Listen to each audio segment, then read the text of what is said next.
Hello everyone, I am Ritika Zuzgar, Assistant Professor IT Department. So in the Unit 4, we started our second point, that is the probabilistic model. Okay. So in previous video, we already discussed about the probabilistic model, conditional probability, then Bayesian theorem, and the density estimation. Okay, so density estimation contains two techniques: maximum likelihood estimation and the maximum a posterior. Okay, so you can check my previous video where we already discussed about the maximum likelihood estimation MLE. How what is mean by maximum likelihood estimation and what are the functions are used in this maximum likelihood estimation. Okay, and the formula for this MLE. So in this video we discuss about one example based on the maximum likelihood estimation. Okay, so let us discuss this example. Maximum likelihood estimation, we can add addition to being a useful method in its own right, so it will also be stepping stone towards the Bayesian modeling. So let's begin with simple example. We have a flipped a particular coin 100 times, so and it landed heads, that is in heads जो होंगे वो 55 अगर होंगे heads times and tails is a 45 times. Okay 100 times अगर हम coin को flip कर रहे हैं, so उसमें से हमें head कितने मिलेंगे 55 और tails कितने times होंगे 45 times. So we want to know the probability that it will come up heads if we flip it again. Okay, so estimate the probability 3 by 5 for the frequency of heads.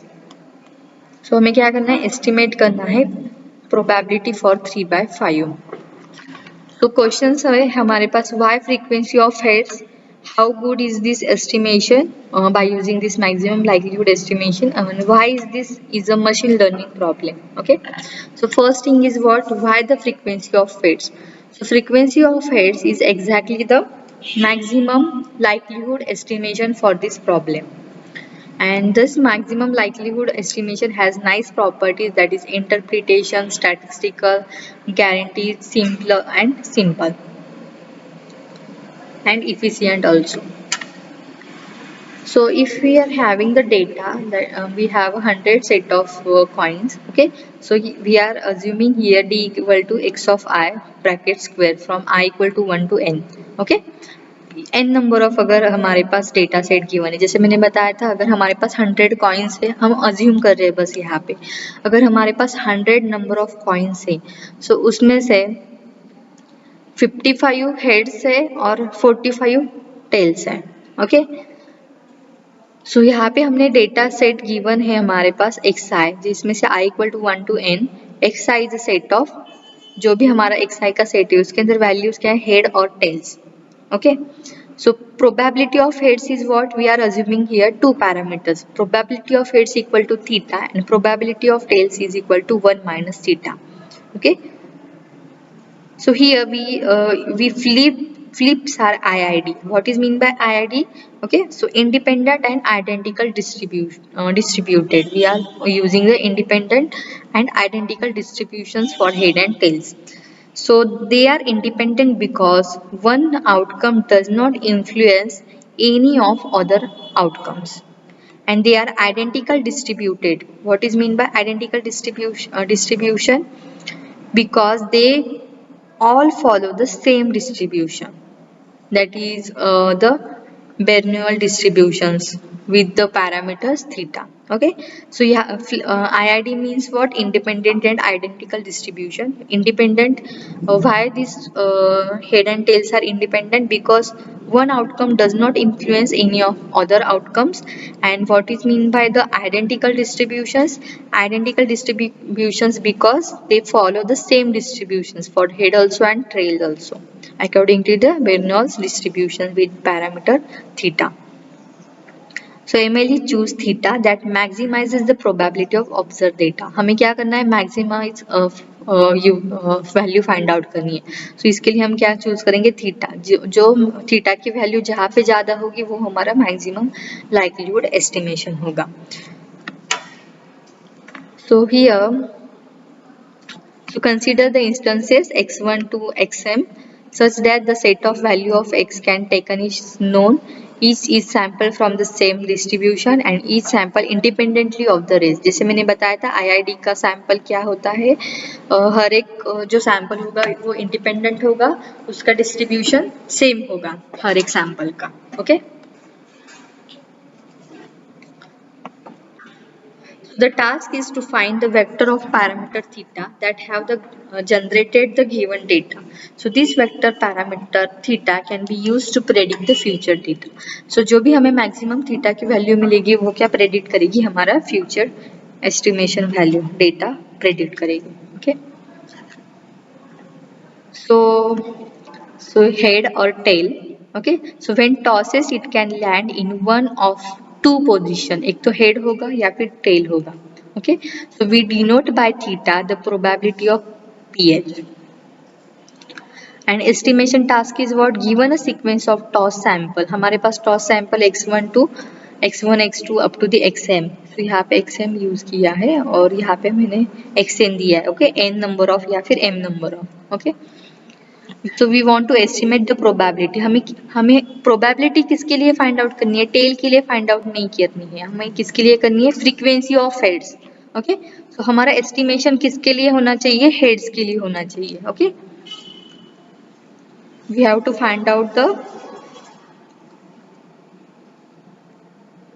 कि जितने time हम flip करेंगे so कितने times हमें come up the heads. Okay. सो वो हमें find out करना है. सो गिवन सीक्वेंस ऑफ जो टॉसेस होंगे x1 to xn. So we want to estimate the probability of ph is equal to theta and p of t is 1 minus theta. Okay. हमारा estimation head के लिए होगा और यहाँ पे tell के लिए भी बताया 1 minus theta. So how good is a particular theta. So हम कैसे फाइंड आउट करेंगे जो भी पैरामीटर यूज करें वो गुड है for given data, observe data. So it depends on how likely it is to generate the observed data. Okay, कैसे वो generate करेगा observed data को by using the likelihood function. So जैसे मैंने बताया था likelihood function L theta is equal to probability of D theta. Okay, जैसे pen के अंदर मैंने explain किया था, ये क्या है function xi थीटा. सो यहाँ पे क्या है, d है, xi की जगह पे क्या है, डेटा, d कंसीडर किया है थीटा. ओके. और टोटल सेट. सो डेटा में से सेट कितने हैं हमारे पास, x1 टू m तक के है. ओके. xm डेटा है बार theta from m equal to, okay, total m, sorry. Okay. So m equal to 1 to m तक के. Okay. So the likelihood of the sequences, अगर हमारे पास सीक्वेंस है H T T H H. Okay. So जिसके अंदर अगर हम यहाँ पे लाइक्लीहुड थीटा की वैल्यू फाइंड आउट करते हैं. सो एच मीन्स व्हाट, हमारा थीटा है. कैसे अप्लाई करेंगे, अगर हमारे पास सीक्वेंस मिला है, ये तो हमारा लाइक्लीहुड का फंक्शन है, ये क्या है, हमारा लाइक्लीहुड का फंक्शन है. जिसके अंदर हमें वैल्यूज प्रोबेबिलिटी केसेस मिले हैं H, then T, then again t, h and h also. Okay.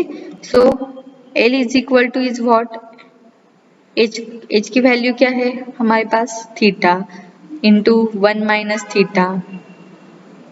Okay, like this, theta 1 minus theta, then 1 minus theta, theta and theta. Okay. सो हम क्या करेंगे, इसको पुट करेंगे, ये जो थीटा की वैल्यू होंगी हमारे पास और ये लाइक्लीहुड थीटा की वैल्यू होंगी. ओके. सो हमें कुछ इस तरह से ग्राफ मिलेगा. So to compute the likelihood in the thumbtack example, we only require the nh and nt, the number of heads and the number of tails. Okay. so यहाँ पे number of heads के लिए हमने use किया है theta raised to the nh, okay, for the heads, and 1 minus theta raised to nt, okay, for the tails.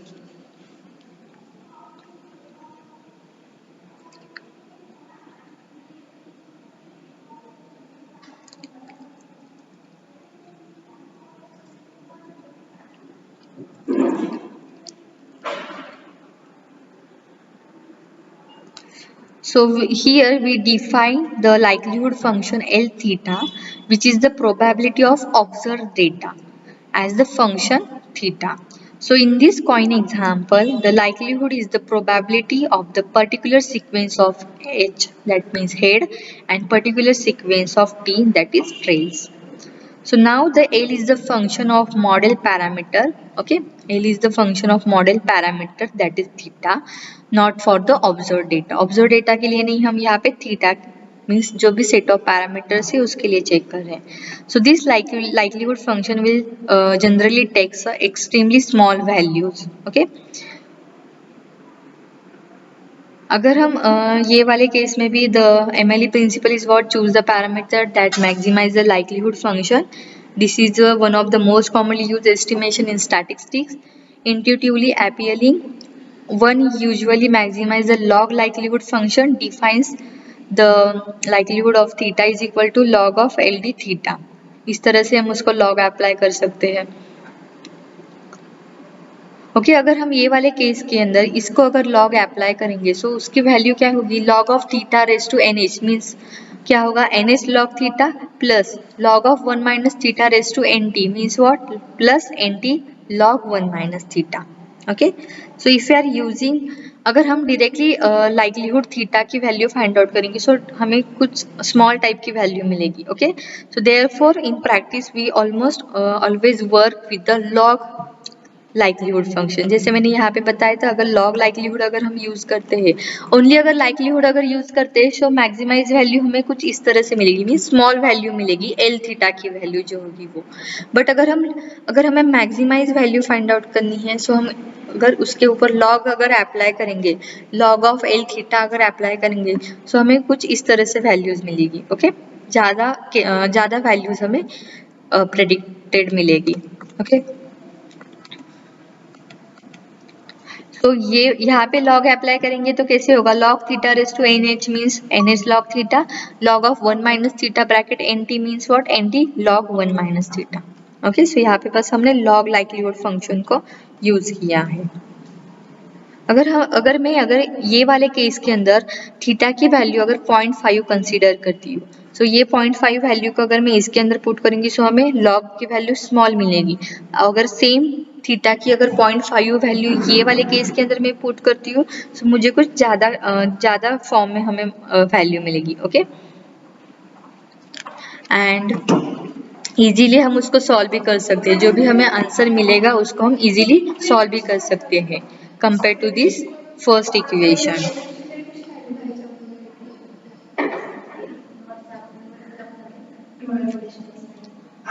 Okay, taking the derivations and equating it to 0, so we get, जैसे मैंने बताया था यहाँ पे अगर log का अगर मैं डेरिवेशन करती हूँ, पूरा log का अगर डेरिवेशन करती हूँ तो हमें फाइनल वैल्यू क्या मिलेगी, जैसे कि ये वाला देखो, ये इसका अगर मैं डेरिवेशन करती हूँ तो कैसे वैल्यूज मिलेगी, log थीटा और 1 माइनस थीटा, इसको अगर डेरिवेट करूंगी सो थीटा बार की वैल्यू क्या मिलेगी, NH divided by NH plus NT. Okay, example अगर मैं कंसिडर करती हूँ NH की वैल्यू है 3 और NT की वैल्यू है 2. ओके, जैसे ये वाले इक्वेशन में. ओके, एस्टिमेट द NH कितना है 3, टेल्स कितने हैं अगर हमारे पास 2, प्रोबेबिलिटी क्या होगी हेड्स की 3/5. क्लियर, यस और नो. अगर मैं कंसीडर करती हूँ हेड 3 टाइम्स है और टेल्स 2 टाइम्स है, so प्रोबेबिलिटी ऑफ हेड्स क्या होगा 3/5. यस, यस और no. Okay, so MLE estimation is what, 3/5 is equal to 0.6. So ये होगा यहाँ पे.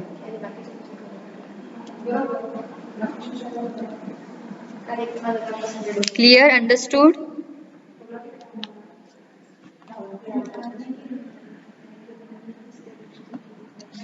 How good is this MLE estimation by using this formula? So how many flips do I need? I flip the coins 5 times, 3 heads 2 tails. So हमें कुछ इस तरह से मिलेगा MLE, that is maximum likelihood estimation. And if I flip the 30 heads and 20 tails, so हमें मिलेगा कुछ इस तरह से वैल्यू. इसको इवेल्यूट करेंगे so हमें वो maximize likelihood estimation मिलेगा. Okay, And the next thing is why is this machine learning problem? So improve their performance, accuracy of the predicted probability, add some tasks predicting the probability of heads, and with experience the most coins we flip the better we are. Okay अगर small number of अगर type के problem है सो इसको हम solve कर सकते हैं. अगर लार्ज नंबर ऑफ अगर हमारे जैसे मैंने बताया था 100 टाइम्स 100 नंबर ऑफ कॉइन्स को अगर हम फ्लिप करेंगे सो उसके लिए हम इजीली एस्टिमेट कर सकते हैं by using maximum likelihood estimation. Okay so this is the concept of MLE. Thank you.